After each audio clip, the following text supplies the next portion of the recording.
Nerds in Paradise.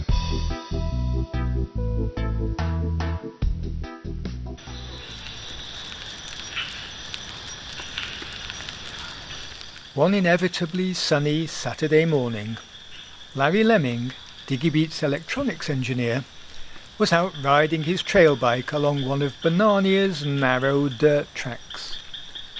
It was beautifully arched over, with a picturesque canopy of coconut palms. Coming from Liverpool, where cycling was considered a martial art, and not being so blasé about cycle safety as his European colleagues, actually he called it blousy anyway, Larry was dutifully wearing his cycle helmet. This was indeed a fortunate decision, decided Larry moments after he received a tremendous clonk on the head, which sent him and his bicycle careening into the undergrowth. Again, coming from Liverpool, Larry was immediately on his feet and spun around ready to take on his erstwhile assailant. Though Larry considered it more like, "I'm ready to fix the wacko what whacked him." Well, looking around though, Larry found no trace of any attacker at all, not even the sound of rapidly retreating footsteps. What he did find though, lying prominently in the middle of the dirt road where he had just ridden, was a freshly fallen coconut, where no coconut had moments earlier been. "Huh, so, was you, was it?" said Larry in his most ominous voice. "Listen, I'll show you what we do with things that clonk me on me head." And Larry grabbed the coconut by the scruff of its scruff, really. But just as he was about to kick it high and deep into the surrounding jungle, Larry heard liquid sloshing around inside, and decided that, because he was thirsty, it would be spared the good kicking after all, and he would just figure out how to open it. And with that, Larry thrust the coconut deep into his backpack and headed for home, where Jemmy Johnson, Manta Ray Bay Resort's chef, cook and generally stabilising influence, chopped off the coconut's top and poured from it an almost full glass of deliciously refreshing coconut water.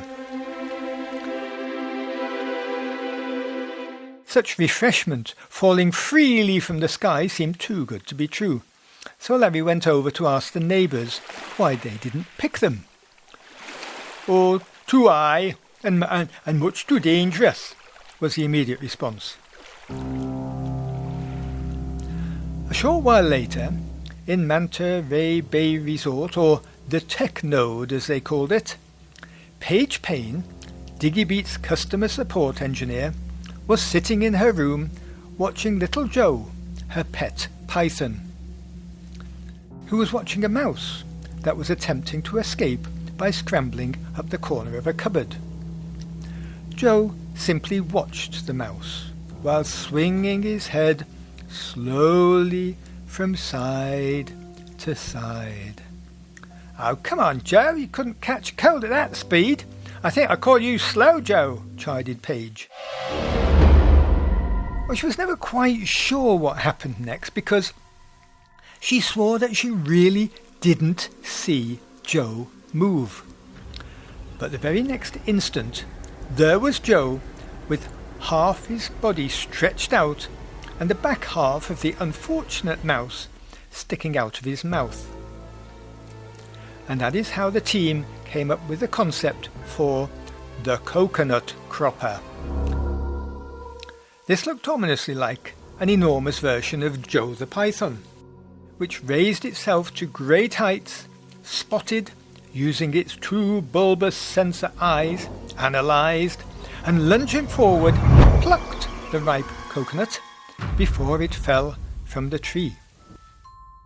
Well, it had to be admitted that because it was mounted on the back of a pickup truck, the cropper, as it was called, was a little limited by not being able to get close to the coconut palms. So the team decided to give it some mobility. For this, they mounted him on long mechanical legs bent at the knee so that he could stride and strut through the bush until he reached the appropriate coconut palm. Then, quick as a flash, his neck would uncoil and his beak would snap onto an unsuspecting coconut, give it a twist, and away it would come.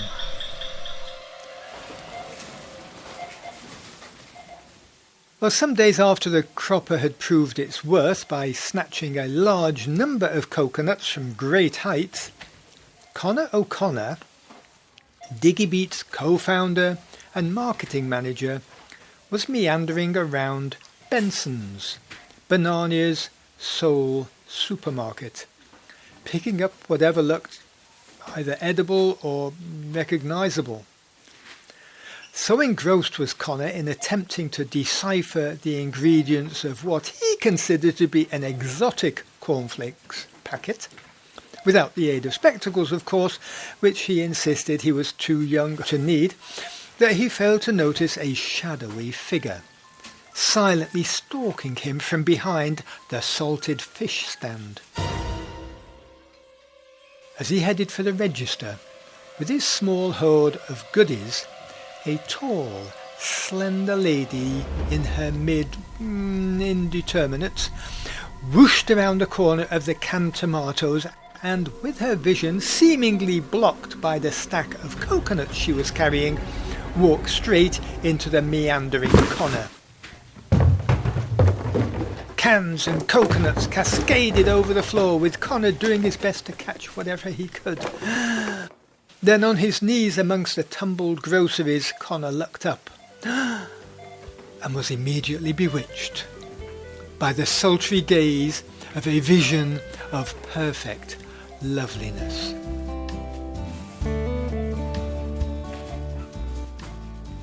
Doris Dutherby. No, that is Doris. To you, thank you. Oh, I'm so terribly sorry. How clumsy I am, to be sure. What a clumsy person I surely am, that is, sputtered Connor in a totally unconnorly way. I trust that you're not indisposed in any way. Oh no, man, no, not at all. It was all my fault, I can assure you. And so it began. A bewildered, not so young anymore, Connor O'Connor, totally besotted by a femme fatale. Daughter of one of Banania's original grand families, heiress to Dutherby's departmental store, and erstwhile agent of the dreaded Euphonian intelligence service. Well, his curiosity bravely defeated the pounding of his heart, as Connor plucked up enough courage to ask what a pretty young lady like her was doing with all those coconuts. Doris, explained that, of course, normality, the servants do the grocery shopping, but she just had to make sure of the coconuts because the cocktails she was making really depended on their very good quality. What a remarkable coincidence, exclaimed the now totally doomed Connor. I myself dabble a little in such beverages, though I am of course a bit of an amateur. No, I am sure that such a charming and handsome man as yourself would make simply exquisite beverage. I don't. Can I be helping yourself with your coconuts to your car, or whatever mode of transportation you happen to be or have? Sputtered Connor in a daze. Oh la la, and such a gallant gentleman. Oh, what a lucky girl I am, warbled Doris. And that was how Connor O'Connor came to be driven back to Manta Ray Bay in a bright red open-topped sports car, driven by his veritable dream woman, with the back seat festooned with coconuts. The fact that red spells danger did not in any way occur to Connor, whose brain and tongue seemed to have melted down in the radiant glow of Euphonia's most successful secret agent. You see, news travels fast in a small community like Banania, and it hadn't been long before news of Connor developing a new cocktail had spread over the whole island. Then, of course, to the ever-vigilant ears of the Euphonian intelligence agency, who, believing coconut water to be the perfect bait, sent Doris to spring the trap and ensnare the most vulnerable, and oldest actually, of Digibeat's directors. As they arrived at the resort and she parked her car, Doris attempted a flirtatious au revoir by presenting Connor with a keepsake coconut. As she did so, a dark blur streaked past her face and snatched the coconuts from her outstretched hands. Then it came again and snatched a coconut from the back seat of her car, and then another. "Help! Help! Oh, eek! Oh, help me, Connor, help me! Save me from that monster thing!" shrieked Doris in an accent which was significantly more Pontefract than Pontoise. Connor was, in the meantime, frantically waving at Larry Leming, who was bent over the cropper's control panel doing some minor adjustments. After a moment or two, Larry understood Connor's throat-cutting gestures and reached for the cropper's control button. Well, never one to let an opportunity pass, Connor jumped between Doris and the cropper, and holding up his hand he shouted, "Oh, desist, foul beastie!" Immediately, Cropper screeched to a halt, or at least it would have done if it could screech, and it hung there in mid-strike. Doris was overcome with gratitude, and flinging her arms around Connor's neck, while miraculously regaining her French accent, shouted, "Mon hero! Oh, brave man that you are! You have saved me from that dreadful monster!" And with that she quickly hopped into her car and roared away before anything else decided to attack her. Well, this left Connor standing there in something of a quandary.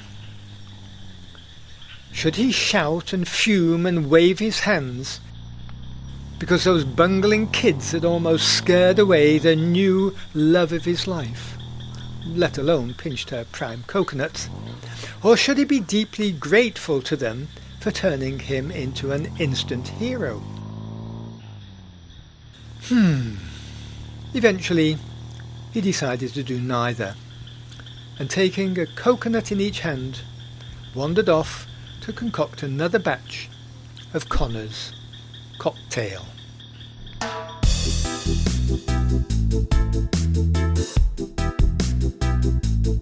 That was Banania. Please subscribe via Apple Podcasts or your favourite podcast provider. And for more information, visit bananiapodcast.com.